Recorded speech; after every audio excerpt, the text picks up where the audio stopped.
for being here today. My name is Jason Simmons, the chairman of the North Carolina Republican Party. 3 weeks ago, when we had thought about coming here to Charlotte at the primaries yesterday, we weren't convinced that anybody would come and cover our press conference. But with the horrific events of August 22nd, with the senseless death of Iryna, we are saddened to have to come here today to talk about the failures, the ongoing failures of Charlotte leadership and the Democrat policies that allowed that senseless and horrific murder to occur. You're going to hear from a number of our leaders, our elected officials and candidates today, and how they will be a restorative system to making sure Charlotte no longer is plagued with the crime rates that continue to climb year over year over year. Let's be very clear. Crime is a choice, and Democrats have chosen to side with criminals. Their policies of appeasement, their weak on crime policies, their open door and revolving door policies in our criminal justice system and jails have allowed murderers back on the streets time and time again. We see it not just here in Charlotte, but we see crime gripping every one of our major cities across North Carolina, which is also a national epidemic that President Trump is attempting to tackle. We see here in Charlotte the episode that occurred on August 22nd and the senseless and monstrous act of murder that took place on Iryna. Our heart breaks for her, it breaks for her family, but her death is one of 100 plus that happen every year here in Charlotte. Hers is an indicative of what happens in Charlotte when you allow crime to run rampant, when you allow crime to go unchecked, when you allow law and order to be set aside for appeasement to those criminals that perpetuate these crimes. It is time to ensure law and order and public safety are the priority of our elected officials, to ensure that our streets can be a safe place to walk, to ensure that people can move about without fear, without worrying about their own safety. As we see what took place, this is also indicative of, like I said, what's transpired across our state under the failed leadership of Roy Cooper as Attorney General and as Governor, where he perpetuated these policies through his task force that allowed over 3,500 individuals to be released, violent criminals back on the streets, the largest such in our state's history. Also supported by Josh Stein and Anita Earls as they helped champion his task force for these causes. It is time to end these movements of appeasement to criminals and to ensure that we have public safety and making sure that our folks across North Carolina, and especially here on the streets of Charlotte, can feel safe again. Thank you for being with us today. Thank you for covering this. But again, this is one of 100 murders that will have occurred this year, the year before that, and the year before that. Enough is enough. We look forward to hearing from our elected officials and candidates. Next, you'll hear from our county party chairman, Kyle Kirby, chairman of the Mecklenburg GOP. Kyle.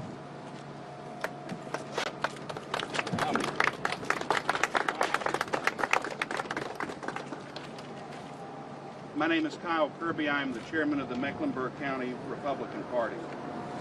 The full video of Iryna Zarutska's murder has now been released. Don't look away. Don't turn your heads. Don't shut your eyes. Watch it. Because she had no choice but to look evil in the face. Her final moments were moments of terror, pain, and loneliness. While no one was able to lift a hand on that car to help her, you can see the killer walking away with his knife dripping in blood in chilling indifference. It is horrific, it is excruciating, but it must be seen by the public. Because these are not isolated tragedies.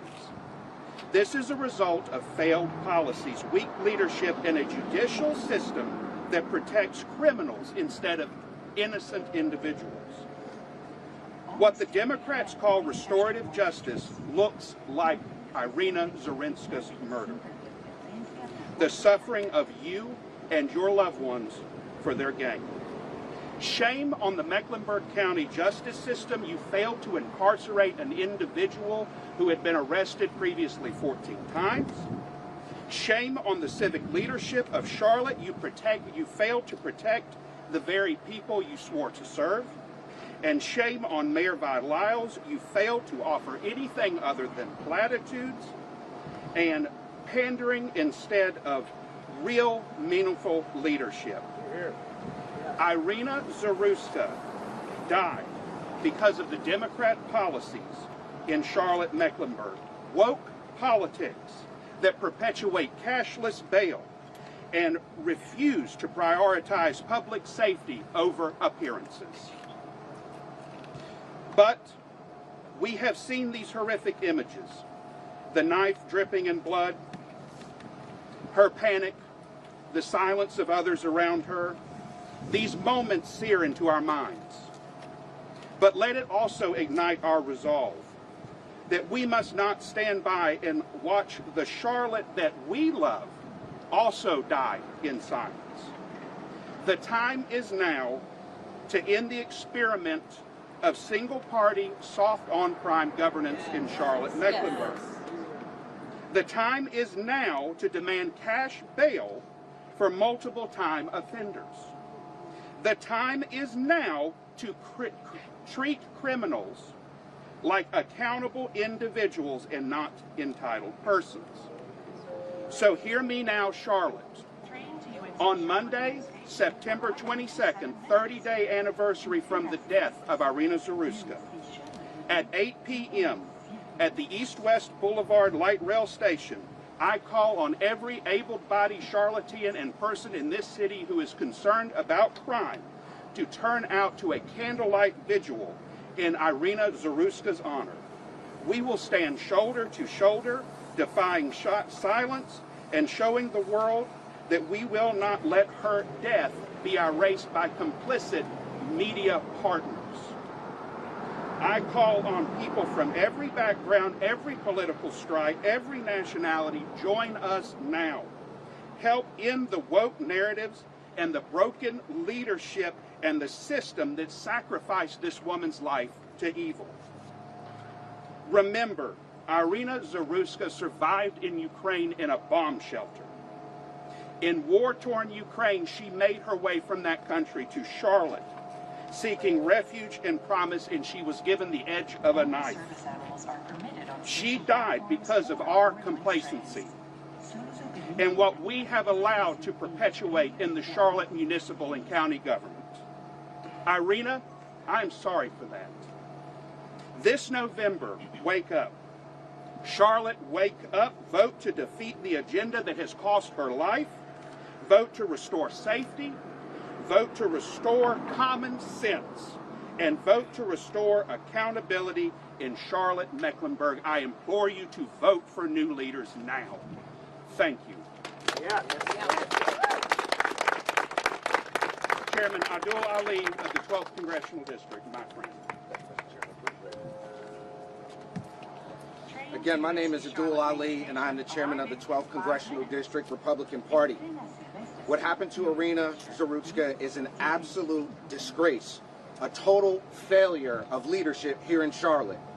A young woman comes to this country for the American dream, only to be murdered in pursuit of that dream by a career criminal. Make no mistake, a career criminal who should have never been out on our streets. This is, ladies and gentlemen, was 100% preventable. This did not have to happen in our city. But this is what happens when you have weak, incompetent, and feckless leadership. The suspect, DeCarlos Brown, violent criminal, history of robbery with a deadly weapon, was let back on our streets. And why, you ask, was he let back on our streets? Because Mayor Lyles and Teresa Stokes an unelected magistrate care more about their leftist ideology than they do about the safety of the people taking the light rail. Under Vilisle's watch, crime has exploded. Make no mistake. Hundreds of murders in our city. Make no mistake about it. And in fact, while crime is spiraling out of control, what do the Democrats want to do? They want to spend millions and billions of dollars on their pet projects. Another $3 million being proposed for another nightclub in Charlotte with your taxpayer dollars. Absolutely ridiculous. And on top of that, a massive bond referendum. Thank God for Dave Boliak coming to audit the city of Charlotte. While Vilisle and the justice system here in Mecklenburg are not taking action, I'll tell you who is taking action. President Trump is taking action. He's restoring law and order across this nation. He's putting the victims like Iryna first. He's supporting our police, securing our borders, and keeping violent criminals where they belong, which is behind bars. Meanwhile, where's our congressional representative? Where's Alma Adams at in all of this? She's silent. She didn't say a word about this until Donald Trump said it first. And why didn't she say a word about it? Because she cares more about retaining what she calls her seat than she does about protecting the people of this district. And my message to Alma Adams is that seat doesn't belong to you. It belongs to the people of this district. Yes. Yes. Oh, yeah. Folks, we have criminals running our streets. We have young people with nothing to do, running around with firearms. Property crime is out of control in this district. And we need leaders who will stand with our citizens, leaders who will back the blue, secure our streets, and put the safety of the people of Charlotte first. Iryna's death did not have to happen. It's time that we demand better, it's time that we vote for better, and it's time that we hold Vilisle and Alma Adams accountable. Next up, I'd like to introduce our candidate for mayor of Charlotte, Terry Donovan. Hello, I'm Terry Donovan. What happened to Iryna Zarutska is a heartbreaking tragedy that is shaking the city to the core. Is this the city we want to live in? Let's call it what it is. This was a hate crime. Iryna was a wonderful, beautiful, and innocent 23-year-old who recently moved to Charlotte from Ukraine for a chance at a safer life, for a new beginning. And tragically, she sat in front of the wrong career criminal on her way home on the light rail, on her way home from her job at a pizzeria. This was a preventable crime. He had been arrested 14 times. Enough is enough. This needs to serve as a wake-up call for our city.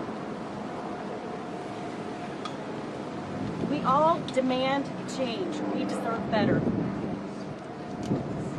The reality is that the people of Charlotte no longer feel safe in their own neighborhoods.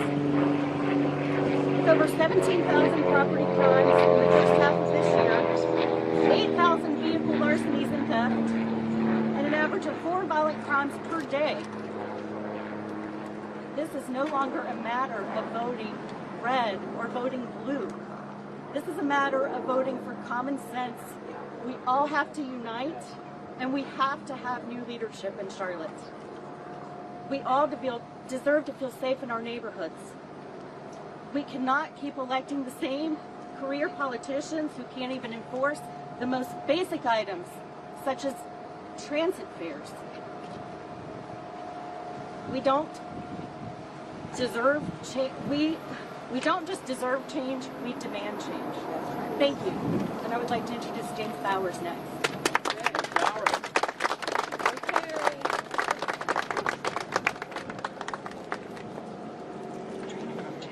Good morning, all. My name is James Bowers, and I'm running for City Council District 3. This tragedy happened in my district. That's why I'm up here today. Charlotte is a great city, with a history immersed with all the pains of industrialization and its desire to outreach to immigrants and dreamers, nationally and internationally, who are looking for a future and an opportunity. It has been said, the greater the risk, the greater the reward. But I say the reward is far greater than the risk. Even when there seems to be no victory, God turns things upon its head and shows us who's in charge. Charlotte has been my home now for almost 40 years, but today I feel as though Charlotte has turned into a hidden war zone. Our nation and city just a few weeks ago experienced a tragedy.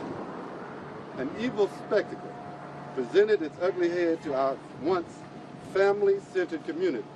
And now enough is enough.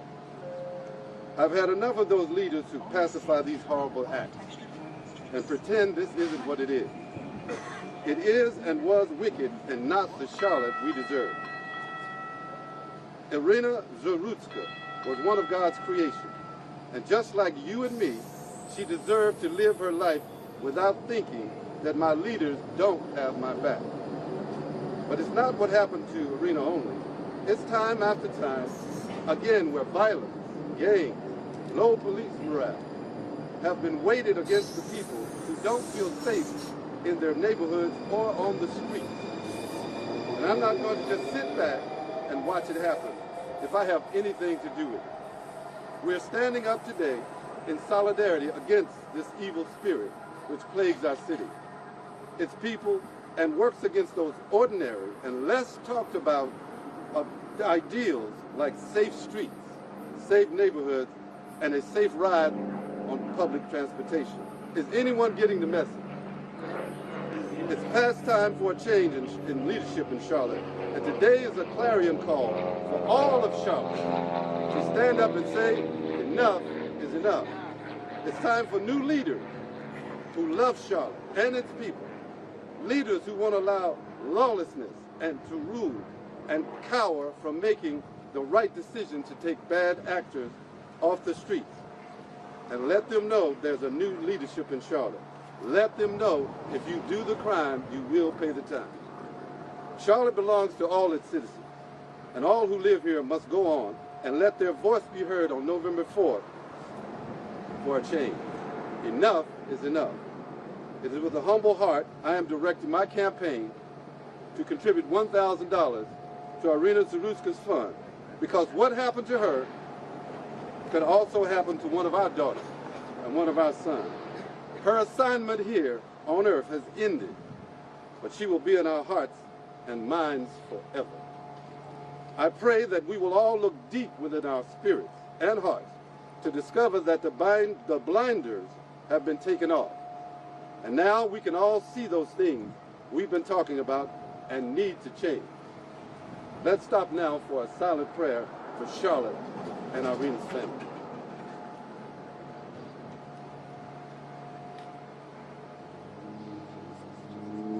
Amen. And lastly, the winds of change are here. It's time for a change. And let's make Charlotte home again.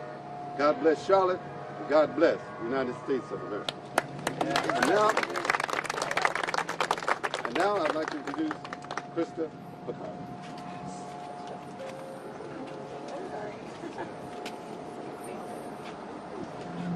Good morning.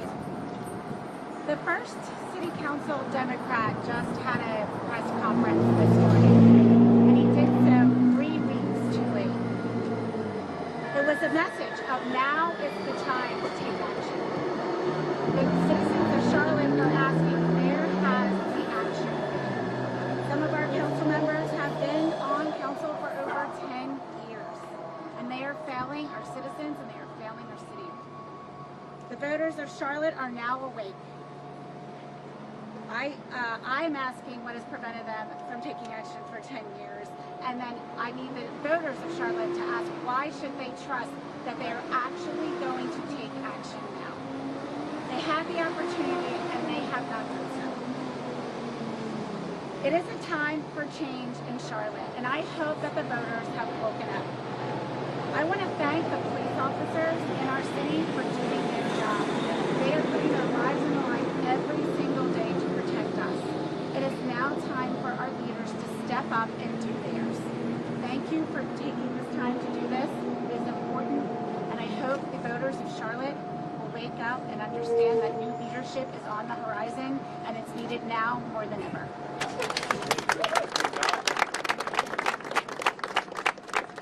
Good morning. My name is Ed Drakes. I'm a member of Charlotte City Council for District 7, and I chair the city's Transportation Planning and Development Committee.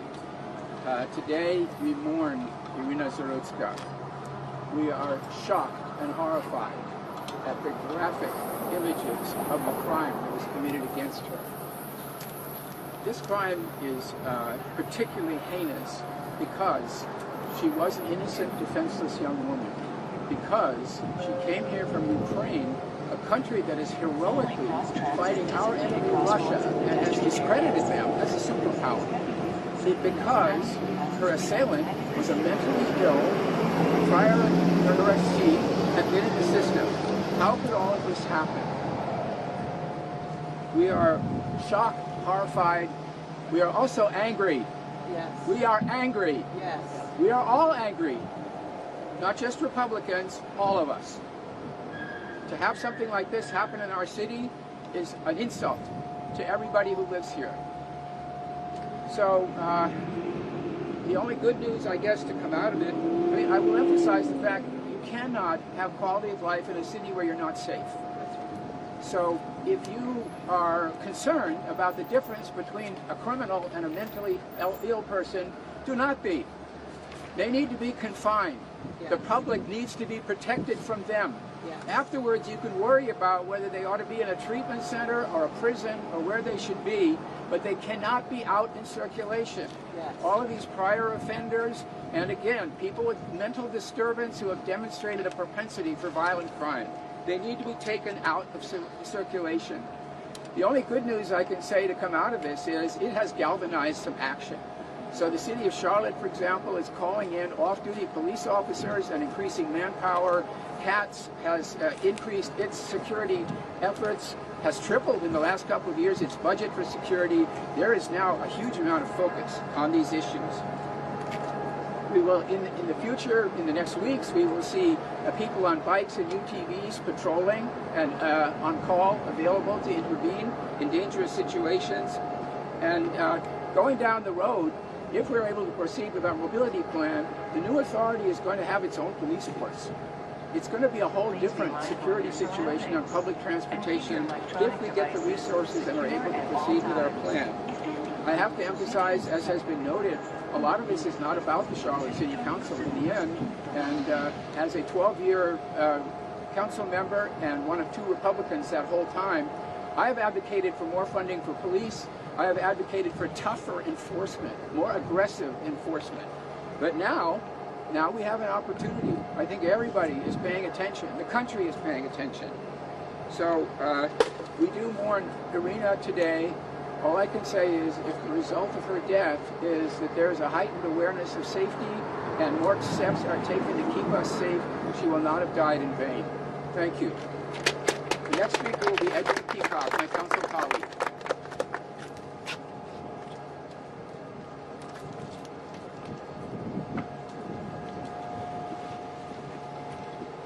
Priorities. Moments like this shake us at our very core. Moments like this shake us at our very core when a mentally unstable, repeat offender who should have been institutionalized murders an innocent woman on a public transit system that we are all charged to protect. We must stop and ask ourselves, what are our priorities? It is in moments like this that we must acknowledge, as a city and as a community, we have failed. We live in one of the most successful and prosperous cities in one of the most prosperous states in America. And yet, we look at our choices. We prioritize $645 million to the Panthers Stadium while we know that we need 600 more police officers in Charlotte. Yes. We prioritize $245 million of upgrades to the Spectrum Center, including a $32 million practice facility for the Charlotte Hornets, while we know just miles away our jail is too small and our mental health facilities are overwhelmed. We prioritize spending $1 billion on this light rail system and this expansion right here in front of us, while ignoring a little dirty secret, that riding our light rail and our streetcar is free because we do not enforce fares. Ladies and gentlemen, sports arenas or safety? That is a question about this tragedy that forces us to confront it. Since the tragedy, I have called for 2 immediate actions. Number 1, more cops and more CATS officials on our trains and our buses and at all of our transit facilities. We have 48 trains, ladies and gentlemen. This is not impossible. Fare enforcement. If you do not pay, you do not ride. The integrity of our system depends on it. But folks, this is not just about transit. It is about public safety in every corner of our city. This is why I'm calling for a citywide collaborative bringing together city and county government, police, fire, sheriff, nonprofits, service providers, business leaders to create a Charlotte-Mecklenburg Public Safety Alliance. I am asking for the Foundation for the Carolinas to convene and to lead this initiative and assure its success and its effectiveness. Why?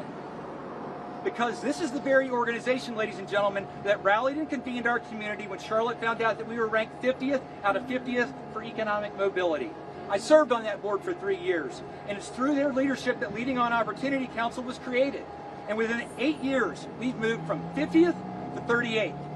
We have proved that progress is possible. I am specifically asking for Foundation for the Carolinas to gather at the Charlotte Executive Leadership Council to establish the framework for an initiative for the collective corporate leadership and financial capacity to help our community at this time. Our goal is not to point fingers. It is not to write another report that gathers dust. Our goal is to find solutions, to bring the full weight of the community together, to fund, to support, and to implement a plan that will work, just like we did with the Leading on Opportunity Council. I want to thank all of my candidates behind me who gathered and who have shown the courage it takes to run and the willingness to serve. I think you realize now you do have a choice on November 4th. Mr. President, thank you for bringing this tragedy to our attention and our nation. Mr. President, work with Charlotte and our leaders and help us to become the safest city in the United States of America. And Mr. President, thank you for reminding us that a safe Charlotte is a strong Charlotte. Thank you.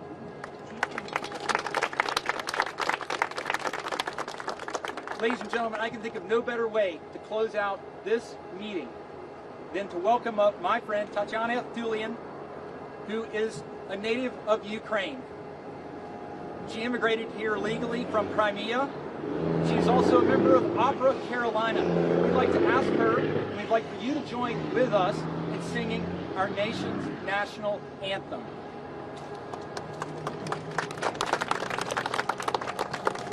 Hello everyone, my name is Tatiana Thulian and I will be happy to sing national anthem in remembrance of power of the American flag and American law system that we call to be strong and just.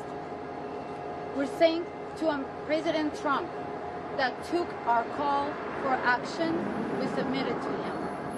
And we hope that changes will be here and Charlotte will be safe again. Oh, say can you see by the dawn's early light what so proudly we hailed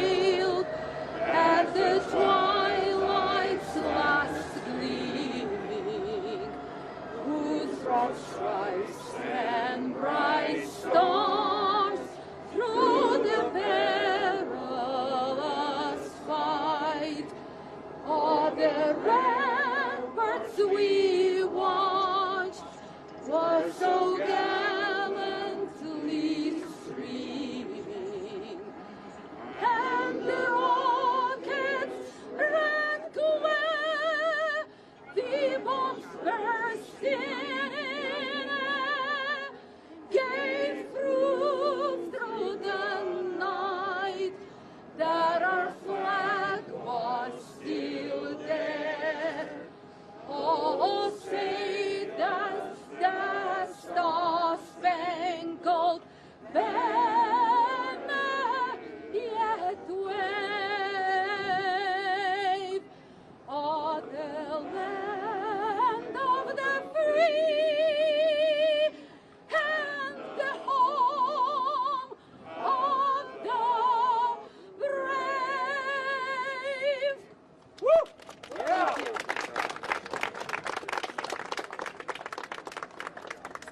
Thank you.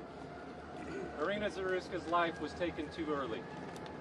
A life shortened by an event that was preventable. A life that should be remembered, celebrated, and marked as a point of change.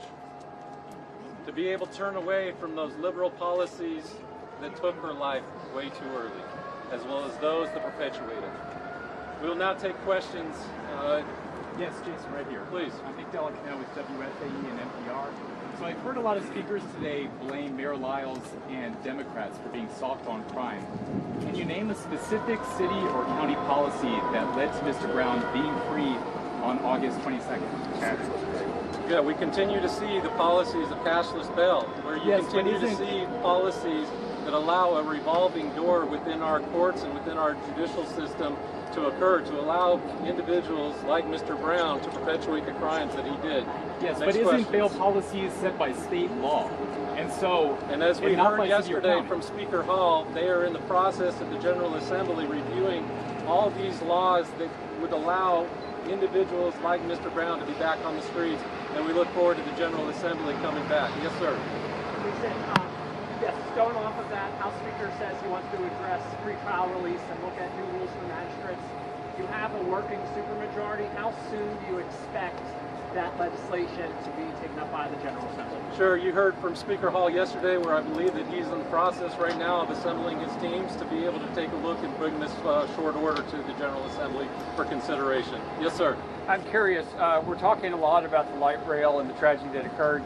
This light rail line has been run this way and policed this way for 18 years. So why are you just now suggesting that there need to be wholesale changes? What was going on for the past As I 18 marked, years? her death is one of 100 that occurred this year, the year before that. It has taken an event that is so tragic and so startling to the public for this attention to be brought.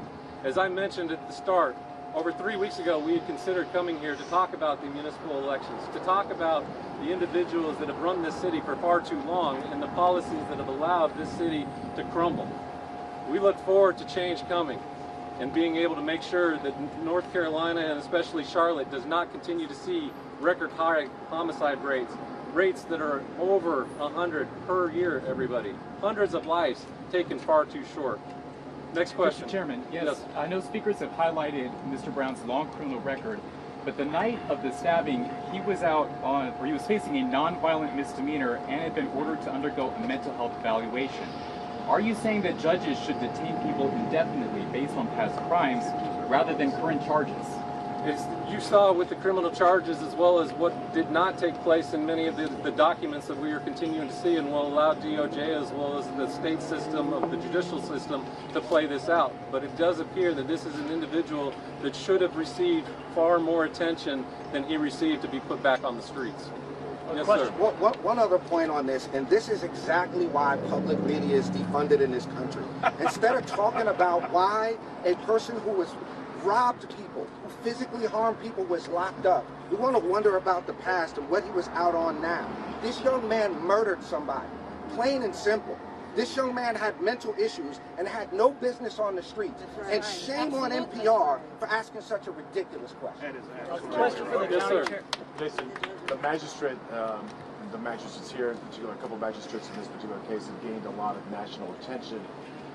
North Carolina is one of the states in the country that you don't have to have a law degree, you don't have to have a college degree, you don't have to have an associate's degree, you can just have a high school degree and be a magistrate judge in North Carolina. Have you talked to Republican leadership or any leadership in Raleigh about getting that changed? Yeah, I think as you've heard with Speaker Hall yesterday, I think all options are on the table to review our judicial system to ensure tragedies like this do not occur. I guess I just want to clarify, Yes, sir. are you the pushing county for... chair, should folks vote for this transit tax in Met County if there is concerns about safety on the light rail? We're fully aware of the need for infrastructure improvements. We're fully aware for the need for infrastructure improvements in Mecklenburg County, and we're also in favor of putting that toward the voters. So the voters in Mecklenburg County know what they need best, and they're going to go to the polls this November and make that decision on their own. Perfect. Yes, ma'am. Final question, and then we need to wrap so we can have people get back to their jobs. Yes, sir. President Trump has either deployed or considered deploying the National Guard to multiple major cities in recent weeks to, in his words, address rising violent crime. Is that something you think could happen in Charlotte or should happen in Charlotte? What you've seen is President Trump implement safety protocols within Washington, D.C., and you've seen the results of that. Other cities across our wonderful country should take a look at Washington, D.C. and how we can also take hold of our cities once again and make sure that crime no longer has a grip and control and allow people to get back to the work, to their enjoyment. Thank you for being with us today. God bless. Are you calling for the National Guard? The public transportation in Ukraine under war is safer than our prosperous city. We have a problem.